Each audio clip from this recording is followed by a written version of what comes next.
عذر تراشی کرتے رہے۔ ایک منتظر ایسا شخص نہیں ہو سکتا عذر تراش نہ ہو، بہانے باز نہ ہو۔ اگر کوئی منتظر آقا امام زمان علیہ السلام اپنی دنیاوی مشکلات کو اہمیت دے دیتا ہے تو یقیناً فضیلت کے قافلے سے پیچھے رہ جاتا ہے۔ یہ انتظار کا قافلہ فضیلتوں کا قافلہ ہے، اس سے رہ جاتا ہے وہ پیچھے۔ لہذا ہر وقت یہی دعا کریں کہ خدایا ایسا ہو کہ میں ہمیشہ سراپا مطیع بن کر اپنے امام زمانہ کی آواز پہ لبیک کہنے کے لیے تیار رہوں۔ یہ دعا کریں ہمیشہ، مر بھی جاؤں مجھے لوٹا دیں تاکہ میں ان کی آواز پہ لبیک کہوں، اور لبیک گویان میں قبر سے نکلوں، ملبیاً دعوت الداعی فی الحاضر والبادی، شہر و دیار سے ہوتا ہوا میں پہنچوں اپنے منزل مقصود تک، اپنے محبوب حقیقی آقا امام زمان تک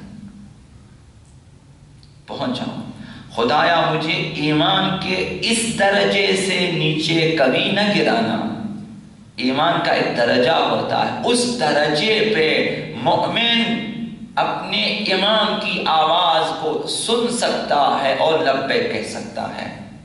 ایمان کا ایک مقام چاہیے، ہر کسی کے لیے یہ سہولت نہیں ہے۔ ہر کوئی امام کے لیے لبیک کہہ کر آگے امام کی نصرت میں قدم نہیں رکھ سکتا، ہر کسی کے لیے یہ توفیق نہیں ہے۔ ایمان کا ایک درجہ، ایک مقام چاہیے کہ جہاں وہ امام کی صدائے حل من ناصر ینصرنا کو سن بھی سکتا ہے اور جواباً لبیک کہہ بھی سکتا ہے۔ دعا کریں خدایا ایمان کے اس درجے سے مجھے نیچے نہ گرا دیں۔ امام زمان کی نصرت کے لیے آمادہ ہونا ضروری ہے۔ دنیا کی کوئی طاقت، کوئی مقام، کوئی زینت، کوئی شہوت، کوئی کشش ہمارے اور آقا امام زمان کے درمیان حائل نہ ہونے پائے۔ کوئی چیز مجھے، ہمیں اپنے امام زمان سے جدا نہ کرے۔ یہ دعاؤں سے ممکن ہے، دعاؤں سے ممکن، نہ آپ کی تدبیروں سے۔